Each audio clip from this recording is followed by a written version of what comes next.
ശൂദ്രൻ. കാട് കറങ്ങുന്നുണ്ടെന്ന് മോൻ പറഞ്ഞു. വൈദ്യരോട് പറയാം.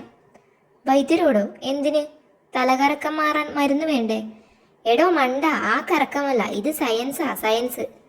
മോനെ, ഈ വിവരം കേട്ടവന് പറഞ്ഞു കൊടുക്ക്. കാണാതെ അറിയില്ല, നോക്കി വായിക്കാം. നമ്മുടെ കാട് പന്ത് പോലെ ഉരുണ്ടതാണ്. ഉരുണ്ട കാടുകൾ വേറെ 10 എണ്ണമുണ്ട്. ആ 10 കാടും നമ്മുടെ കാടിന്റെ ചുറ്റും കറങ്ങുകയാണ്. ഇതൊക്കെ മാഷി പഠിപ്പിച്ചതാ. ഇതൊന്നും ഞാൻ പഠിച്ച സമയത്ത് കേട്ടിട്ടില്ലല്ലോ. അന്ന് കാട് കറക്കാൻ തുടങ്ങി കാണില്ല. താൻ മണ്ണ് കൊണ്ട് 10 കാടുണ്ടാക്കണം. മോന് ഇന്നു തന്നെ കൊണ്ടുപോയി കാണിക്കാനുള്ളതാ. മണ്ണ് കുഴച്ചുരുട്ടി പന്ത് പോലെ ഉണ്ടാക്കിയാൽ മതി. പെട്ടെന്ന് വേണം, അരമണിക്കൂറിനകം. അത്ര പെട്ടെന്ന്? ശരി. 10 മണ്ണുണ്ട പശ ചേർത്ത് ഉരുട്ടണം, അല്ലെങ്കിൽ പൊട്ടും. തൻ്റെ തലമണ്ടയ്ക്കകത്തെ മണ്ണ് മതിയടാ മണ്ട. പണിയായി. പശ ചേർത്ത് ഉരുട്ടുമ്പോൾ കൈ വേദനിക്കുന്നു. കാട് പന്ത് പോലെയാണെന്ന് പറഞ്ഞാൽ മാഷ വേണം ഇങ്ങനെ കുഴയ്ക്കാൻ.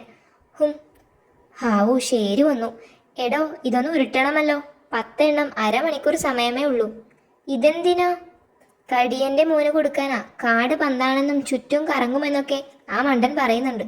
അരമണിക്കൂറില്ലേ? അത് ഞാൻ ഏറ്റു. താൻ റെസ്റ്റ് എടുത്തോ, ഞാൻ ഉരുട്ടാം. ഇതാണ് അനുസരണയുള്ള കടുവ കൂട്ടിനുള്ളതിന്റെ ഗുണം. ഹിഹി. എടോ, കടിയൻ ഇങ്ങോട്ട് വന്നോ?